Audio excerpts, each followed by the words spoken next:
الحمدللہ رب العالمین الصلاۃ والسلام علی رسولہ الکریم۔ السلام علیکم ناظرین اکرام۔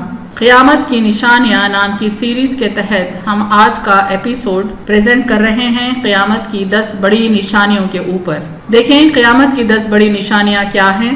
حذیفہ بن اسید غفاری رضی اللہ عنہ کہتے ہیں کہ ہم رسول اللہ صلی اللہ علیہ وسلم کے کمرے کے زیر سایہ بیٹھے باتیں کر رہے تھے۔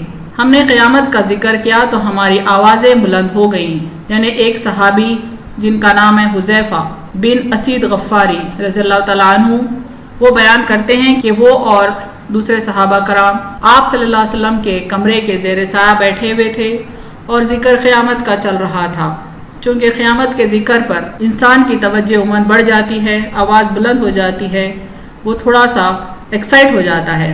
تو آپ صلی اللہ علیہ وسلم نے فرمایا قیامت اس وقت تک نہیں ہوگی یا قائم نہیں ہوگی جب تک کہ اس سے پہلے 10 نشانیاں ظاہر نہ ہو جائیں۔ تو آپ صلی اللہ علیہ وسلم نے ان کی جستجو دیکھی اور کہا کہ قیامت اس وقت تک نہیں آئے گی جب تک کہ 10 نشانیاں ظاہر نہ ہو جائیں، یعنی یہ 10 بڑی نشانیاں ہیں جن کا ذکر آپ صلی اللہ علیہ وسلم کر رہے ہیں۔ دیکھیں میں نے نمبر کیا ہے۔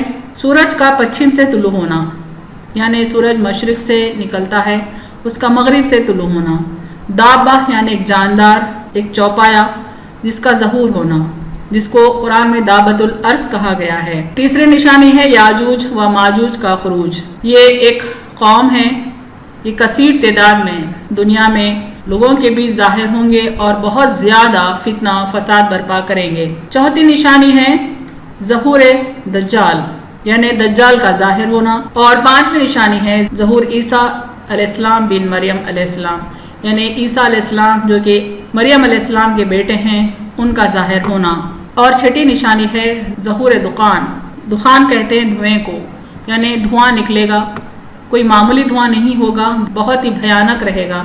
اس کے سبب ہی اس کو قیامت کی بڑی نشانیوں میں شمار کیا گیا ہے۔ اور 7ویں، 8ویں اور 9ویں نشانیوں کا ذکر آیا ہے 3 جگہوں، جس میں مغرب، مشرق اور جزیرہ عرب میں خسف یعنی دھنسنا، اور سب سے آخر میں یمن کی طرف سے عدن کے گہرائیوں میں سے ایک آگ ظاہر ہوگی، وہ ہانپ کر لوگوں کو محشر کی طرف لے جائے گی۔ یعنی 7ویں، 8ویں اور 9ویں نشانی 3 جگہوں پر زمین کا دھنسنا ہے، جس میں آپ صلی اللہ علیہ وسلم کے مقام کو یعنی مدینے کو اگر ریفرنس مان لیا جائے تو مدینے کے مغرب میں، مدینے کے مشرق میں اور پھر جزیرہ عرب میں ایک دوسرے مقام پر، لیکن جزیرہ عرب میں ہی زمین دھسے گی اور بھیانک طریقے سے دھسے گی۔ اس قدر بھیانک اس کا دھسنا ہوگا کہ وہ قیامت کی بڑی نشانیوں میں کاؤنٹ ہوگی۔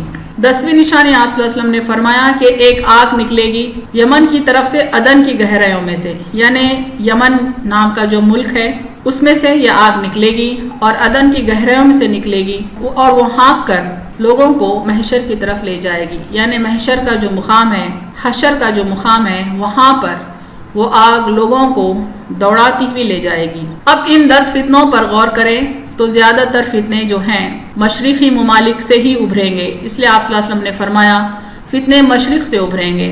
ابن عمر رضی اللہ عنہ نے فرمایا کہ انہوں نے نبی کریم صلی اللہ علیہ وسلم سے سنا، حضرت صلی اللہ علیہ وسلم مشرق کی طرف رخ کیے ہوئے تھے اور فرما رہے تھے آگاہ ہو جاؤ، فتنہ اس طرف ہے جدھر سے شیطان کا سینگ طلوع ہوتا ہے۔ یعنی آپ صلی اللہ علیہ وسلم کا رخ مشرق کی طرف تھا اور اشارہ اسی طرف تھا، اور فرما رہے تھے کہ فتنہ یعنی جو میجر سائنس ہیں، بڑے فتنے ہیں، ان کا ظہور مشرق سے ہی ہوگا، اسی رخ سے ہوگا جدھر آپ دیکھ رہے تھے۔ دیکھیں میں نے اس میپ میں بتایا ہے کہ فتنے مشرق سے ابھریں گے، اس کی تفصیل۔ آپ صلی اللہ علیہ وسلم مدینے میں تھے جو کہ سعودی عرب کا ایک شہر ہے، جس وقت یہ بات آپ نے بیان فرمائی۔ مکہ اور مدینہ شہر قریب قریب میں ہے، میپ میں آپ دیکھ سکتے ہیں سعودی عرب کے اندر میں نے ایرو سے پوائنٹ کیا ہے۔ اور مدینے سے رائٹ پر سورج طلوع ہوتا ہے، جس کو میں نے یہاں پہ بتایا سورج مشرق میں ہے، مشرق سے طلوع ہوتا ہے۔ اور یہاں پہ اوپر بھی میں نے ڈائریکشنز بتائے ہیں کہ آپ صلی اللہ علیہ وسلم رخ کیے مشرق کی طرف یعنی ایسٹ کی طرف، اور فرماتے ہیں کہ فتنے مشرق سے طلوع ہوں گے، یعنی ایشین کنٹریز جو ہیں، مشرقی ممالک جو ہیں، یہاں سے یہ 10 فتنے ابھریں گے، نہ کہ مغربی ممالک سے۔ یعنی ہم یہ امید نہیں کر سکتے اس حدیث کی بنیاد پہ فتنے نارتھ امریکہ، ساؤتھ افریقہ یا یورپ وغیرہ سے ابھریں گے، بلکہ سارے بڑے فتنے مشرقی ممالک سے ابھریں گے انشاءاللہ۔ فتنوں سے اللہ کی پناہ مانگے، یعنی فتنے چاہے چھوٹے ہوں یا بڑے ہوں، ان سے بچنے کے لیے ہم کو اللہ کی پناہ مانگنا چاہیے، اللہ سے شیلٹر مانگنا چاہیے۔ یہ بڑے فتنے جب آپ صلی اللہ علیہ وسلم صحابہ کرام کے سامنے بیان فرما رہے تھے، تب صحابہ کرام ان فتنوں سے پناہ مانگ رہے تھے۔ دیکھیں اس حدیث کو انس رضی اللہ عنہ نے نبی کریم صلی اللہ علیہ وسلم سے یہی حدیث بیان کی، اور انس رضی اللہ عنہ نے کہا ہر شخص کپڑے میں اپنا سر لپیٹے ہوئے رو رہا تھا۔ یعنی جب صحابہ کرام نے ان فتنوں کے بارے میں سنا تو وہ اپنے سر کو کپڑے میں لپیٹے ہوئے رو رہے تھے، یعنی زار و خطار رو رہے تھے، اس قدر رو رہے تھے کہ ان کی آوازوں سے دوسروں کو ڈسٹرب ہونے کا اندیشہ تھا، اس لیے وہ اپنے چہرے اپنے سر بھی کپڑوں میں لپیٹ لیے تاکہ ان کے رونے کی آواز سے دوسرا نہ ڈسٹرب ہو، اور فتنے سے اللہ کی پناہ مانگ رہا تھا۔ یعنی ہر شخص، ہر صحابی اللہ سے ان فتنوں سے بچانے کی دعا مانگ رہے تھے، یا یوں کہہ رہا تھا، یعنی ہر صحابی یہ کہہ رہے تھے کہ میں اللہ سے فتنے کی برائی سے پناہ مانگتا ہوں۔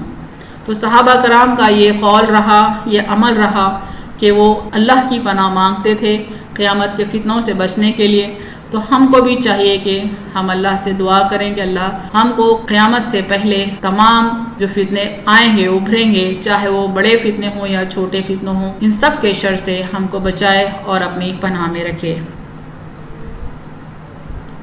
وآخر دعوانا ان الحمد للہ رب العالمین۔